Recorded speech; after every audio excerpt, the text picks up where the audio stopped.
animal abuse.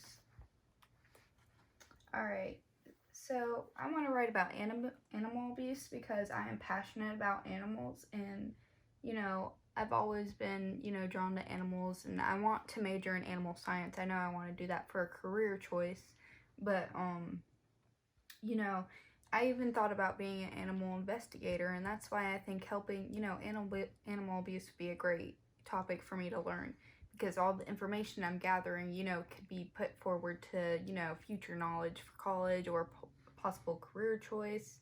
Plus, I also could take all of this information and, you know, turn it into like a prevention, have a you know, a prevention site. I could like make a site. I could make signs, you know, make people a little more aware about animal abuse and how often it really occurs, you know. You know, SeaWorld is a great example. There's a whole movie about it as well, about SeaWorld, exposing them about their animal abuse. You know, the animals and the mammals, they swim around in these tanks, you know, they're really confined, and that can cause some behavior issues, you know, being trapped, you know, because, you know, a tank is a lot different than being in the ocean. So if you're in a tank, it's hard for, you know, you to swim, you know, get your exercise like a whale or, you know, or whatever, you know, a seal. So, and the water is also like chlorine. It's not like the ocean where it's kind of musty. So, you know, the animals have been known to get sunburn on their skin from the sun. So you really want to think about that. You know, SeaWorld, I'm not too sure, you know, if I believe in their training methods as well. They've been known. You can't really hold this against me. I've read about this on my own time, but the animals only eat, you know, when they get trained. So let's say they learned a new trick, they would then get a piece of fish, you know, and so they also get starved.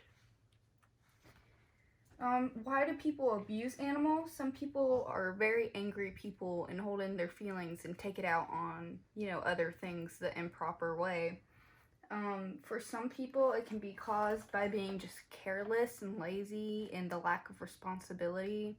You know, just feel like it's too much time to take care of an animal, or, you know, the little things. Or people can be under the influence, you know, drugs, alcohol can cause abuse, different things can do that. How can animal abuse affect us? Well, when you abuse an animal, it has been known to trigger a mental state in your brain where it makes you feel more powerful than what you are abusing. So it also there's a link between animal abuse and child abuse.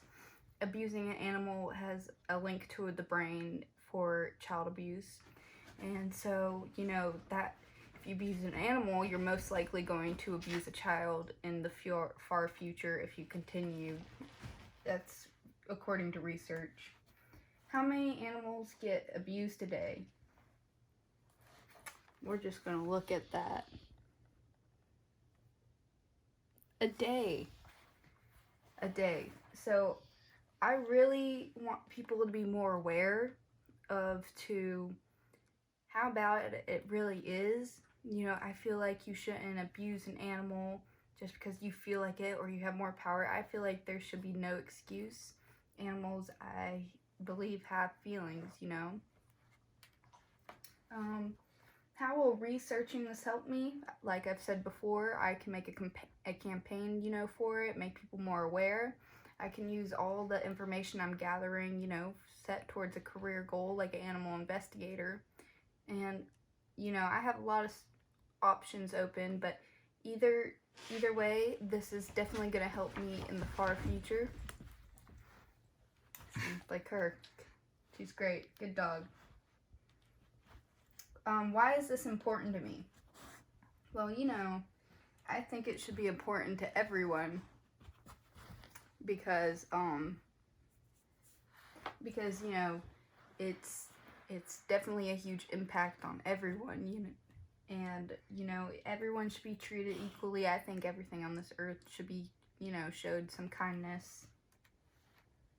Research, when I could do more research about this, like, if I did this topic right here, animal abuse, not only can I put forward for a goal or make a campaign, but I can also go volunteer at the, what's it called, the Animal Humane Society down in Conover, and I can ask them a few questions about their recent come-ins, because they, you know, they get their animals, you know, rescued animals, so they've obviously come from a bad home, which is most likely animal abuse, or they were just found. Either way, I'm sure they have some cases of animal abuse, and I can put, you know, that information, tie that into a paper for research. But that will be all. Thank you for listening.